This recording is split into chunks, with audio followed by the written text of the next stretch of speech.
Hello everybody, and welcome back to Let's Play Space Quest 2. Last time, we got a little bit further in escaping from this planet, I guess. We met those little creatures, one of whom which we saved in episode 2, and they led us through this cave to here for some reason. Who knows why. Anyway, let's continue on. No place to go but forward. Guess it's shallow enough that you can walk. Although with that water resistance, wouldn't it be a little bit quicker to swim?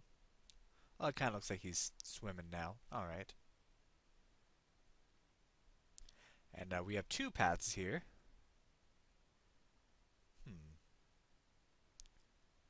So the question is, which one should I take? Let's go to the left. See where this one takes us.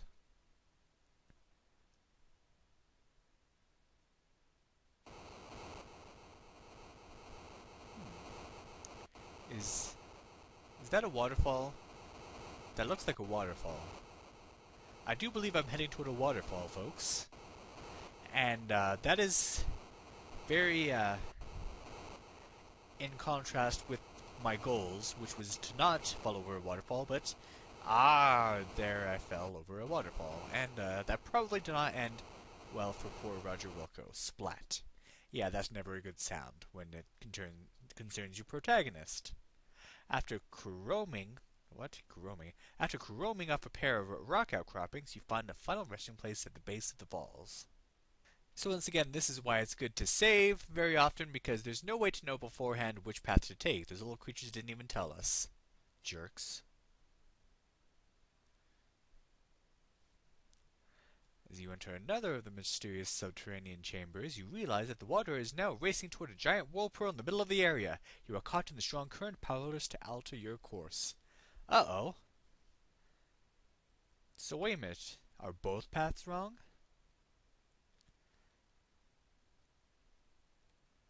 No, don't worry. Everything will turn out fine. A whirlpool is a little bit better than a waterfall. At least it's not a long drop onto some rocks. Oh, what an appropriate way for a janitor to go, though. Your body is sucked down until finally you are able to resist no more and must yield to the overwhelming force. Oh, that's some cool scenery. I forgot that was there. Jeez, that was quite a trip. Peering around, you find yourself back in the open again. Yay! The pool is fed by a waterfall which spews from a strange rock face. An actual face, an ugly one at that, is carved into the rock and must be hundreds of years old. Look face. The strange ugly face has a look of disgust etched into it. The waterfall streams from the open contorted mouth. This must have been carved by members of an early civilization. If this was their god, imagine how ugly the common man looked. Yikes. But we got out of there. We're back above ground.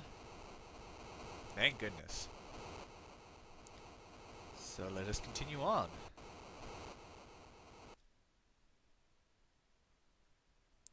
Although this is called a King's Quest in space, it's not quite as open-ended as a King's Quest game where you have a whole area to explore. This is a bit more linear, but still, I like it. I think I want to save here. It seems like there's something around here. But it's too dense for you to go through.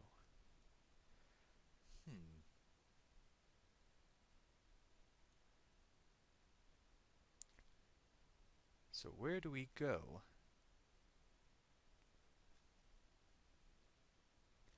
Now this is an interesting part because,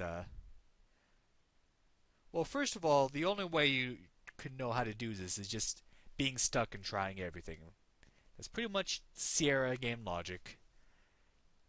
And also, if you forgot to do a little something, I just remembered there is something you could have missed back in the forest. If you didn't go back and do this, well, you can't do it now. Remember that whistle we got? Let's blow it. whistle a toot. It makes an odd sound. An incredible whirring and grinding sound coming from the north.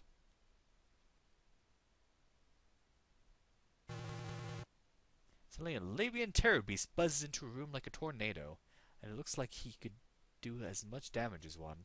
Okay, so it's not the same creature as Space Quest 1. What was that one called? I don't know. Oh. Ow. Ouch. Yikes. Well, ain't that a hoot? That guy reduced you to a multicolored mound of coleslaw-like matter. Better than a Murphco Slice-O-Matic. You are dead, however. Love the death quotes. Now here's another thing.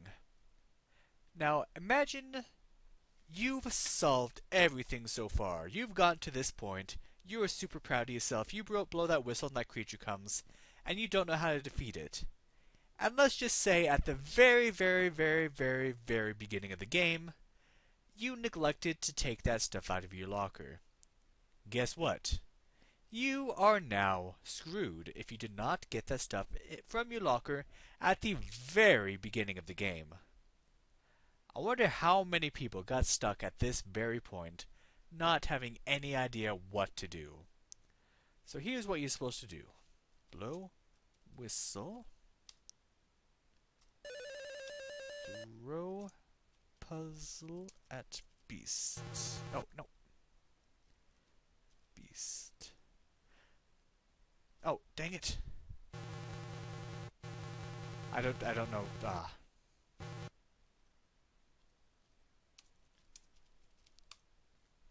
There we go. Jeez. You have to wait until he's spinning, or in this case, about to spin again. Yikes. Yeah, that's some quick timing, and I don't know how you're supposed to know how to do this if there's anything that says this is what you're supposed to do, but you're supposed to give him the Cubix Rube. He seems quite perplexed by the puzzling plastic polyhedron.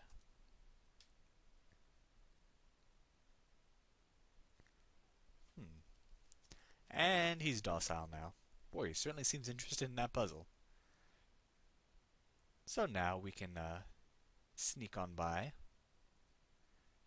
and go through this hole he made. So yeah, that is a place I suspect many people just get stuck and cannot continue. Uh-oh.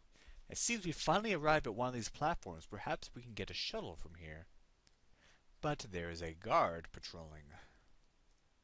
You're in a small clearing. Before you stands a large elevated platform, much like the one on which you landed when arriving on this planet. On one leg of the platform is an elevator door. A guard patrols the mid-level. So what will we do about this?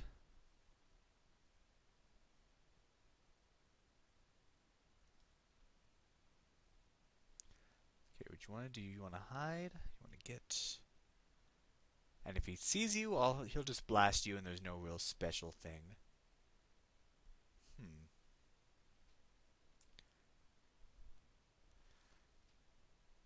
So let's see. Rock at guard. Good idea, if only you had a small stone to sling. Oh, get stone.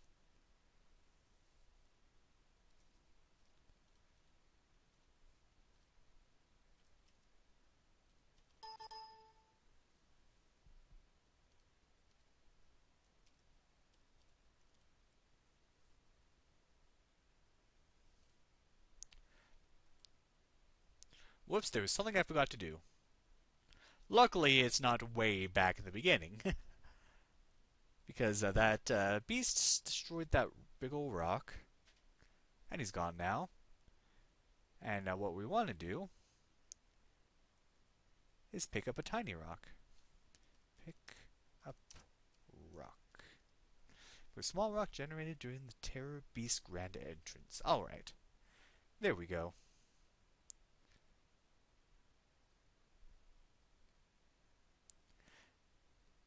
Now I'll just skip forward to when I'm back behind that first bush again. Or front bush, whatever. Okay, sling. Look at man. Haha! cleverly use the athletic supporter to sling the rock at the guard. It makes serious contact with the side of his head. We like the way you think. Well, what else am I supposed to do? He drops like a lead parakeet. The ripe thud of impact is momentarily sickening. He is perfectly still. I think we killed him. All right. Roger Wilco, kill on men. Okay, how do I... Seriously, you won't let me walk in between the bushes? I have to walk around. Okay.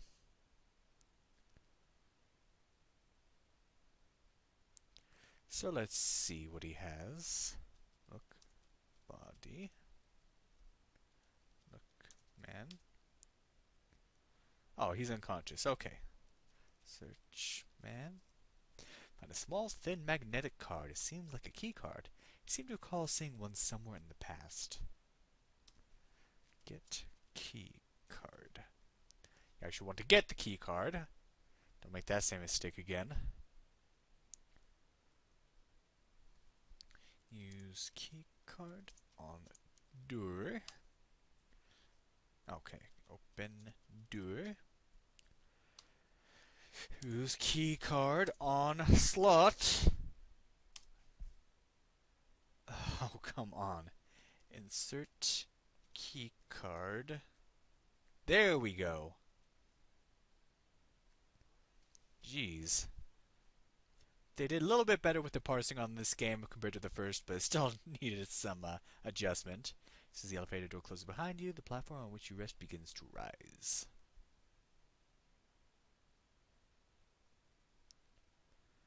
And we have ourselves a shuttle. But look at this view, I'm telling you. Oh! After surviving to this point, you are still prone to acts typical of the mentally absent. So let's not do that. Let's get in the shuttle. And let's look. You're on a landing platform. A shuttle sits quietly nearby. You see lush growth all around. Okay. Get in shuttle. Yay! Ah, look at us. Look at him. Inside a shuttle cockpit, there is an instrument panel before you. Between your legs is a throttle. You can see the local treetops. Okay, so let's see. What do we do here? Look at console. Everything looks automatic. The panel is loaded with clusters of system status indicators. There's a power button, an attitude dial, and an ascent thruster button. Okay, so let's see. What do we want to do? Press power. Beep. Ah, there we go. Let's see. Pull lever. No horizontal control until minimum altitude has been achieved. Okay. So let's see. Turn attitude dial. The attitude dial is now set to vac. Okay. And then press thruster. Look. Ascent thruster. Okay. Push ascent thruster button. The shuttle begins to vibrate as the ascent thrusters ignite. Alright. Now I believe... Pull lever. There we go. Control, forward descend, back ascend. So we've got that. I want to go up, want to have a nice altitude. I'm sure there are ways to mess this up, but I'm not willing to do that right now.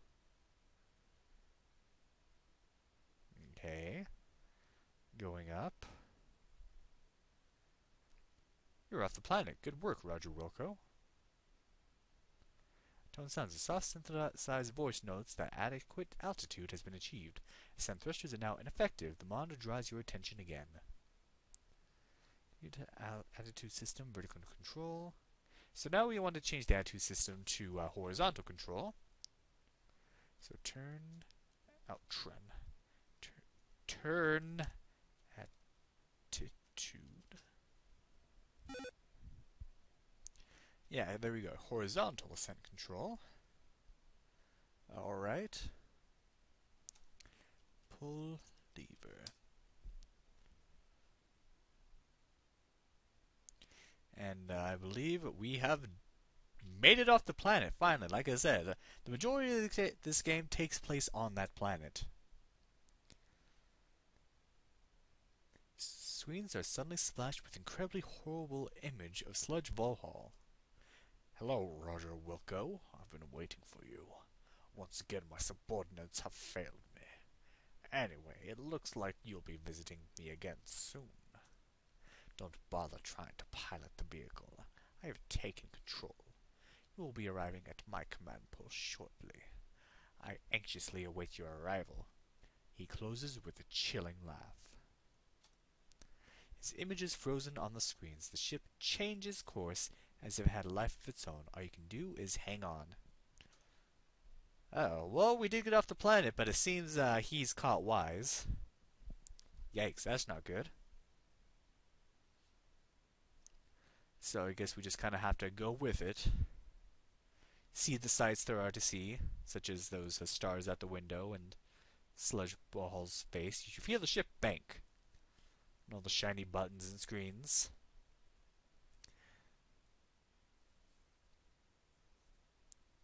That seems an unfortunate placement for the stick shift thing. But whatever. Hey, that's, is that the station? I believe it is.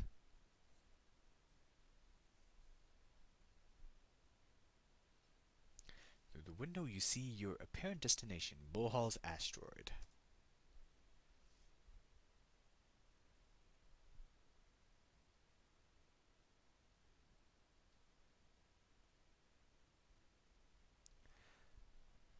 So let's go on in. I guess we don't have any other choice. But you know, whatever.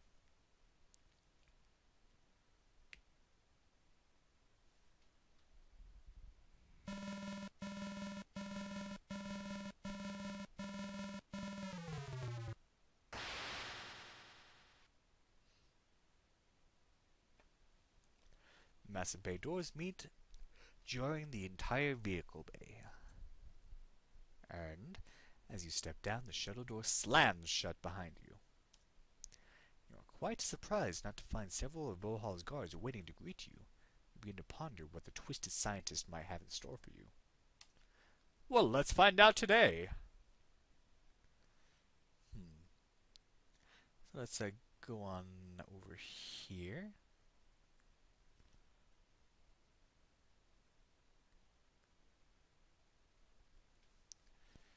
Seems we have the place to ourselves. Does it remind me of Duke Nukem? Oh, I love that game. The original Duke Nukem, not those weird FPS ones they've made in the past.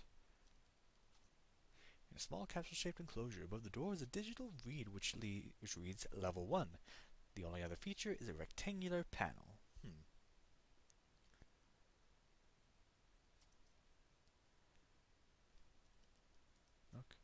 A rather large room to the east of the vehicle bay. There are two elevated walkways here. One leads to an elevator in the middle, and the other leaves the room to the right and left. Look, elevator.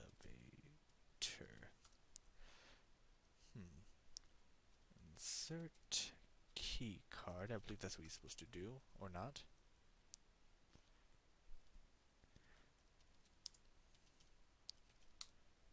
Do I still have the key card? I hope it did say I did get it back, didn't I? Yeah, there it is.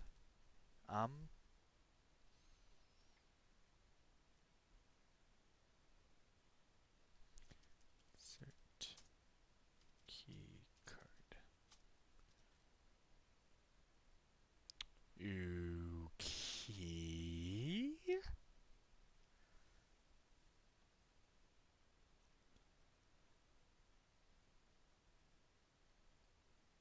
Oh, I know. I'm thinking of another elevator, I think.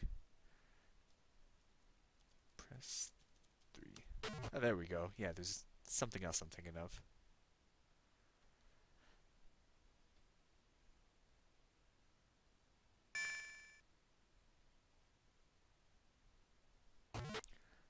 Alright. You have a funny feeling you're being watched. Yeah, even those cameras following you, that reminds me so much of Duke Nukem.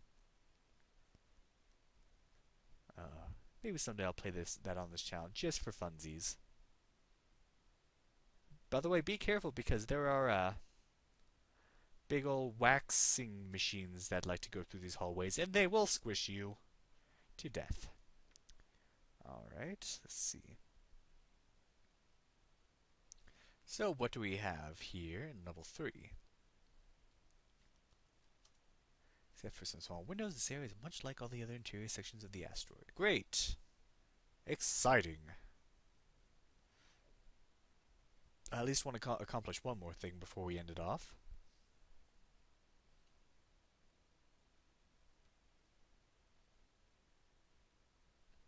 What's this? In a tubular hallway, there's a door in the side wall. It looks like there's a button on the side that you use to open the door. Press button. Aha! You know a janitorial closet when you smell one. Almost at once, you sense an emptiness, a melancholy longing. You begin to feel homesick.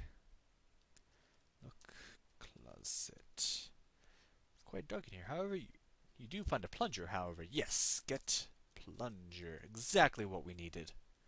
Alright. Then I'll do a little bit more. Pretty sure the next episode is going to be the finale, so I'll finish what I can here before we do that. Keep going.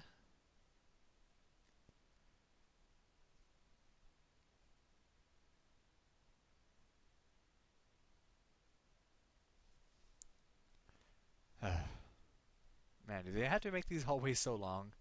I think it's just to make you trapped if you do end up, or at least make you have to run if you do end up in a hallway with one of those waxing machines. So we're back in an elevator. Let's press 4.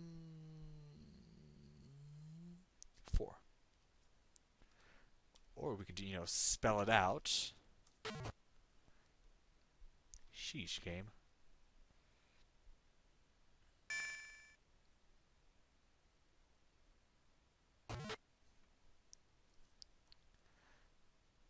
And let's continue onwards. I believe there's another closet here that we want to get to.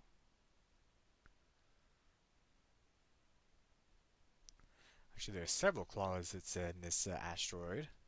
And since we're a janitor, what we work best with is janitorial supplies.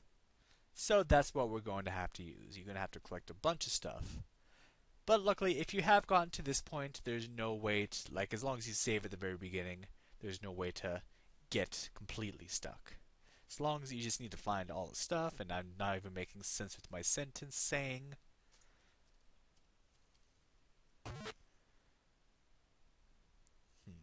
Look, closet. It's quite dark in here. Okay.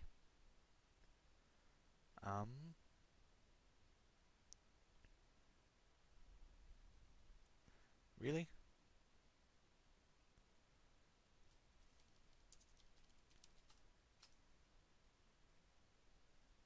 I know what I need.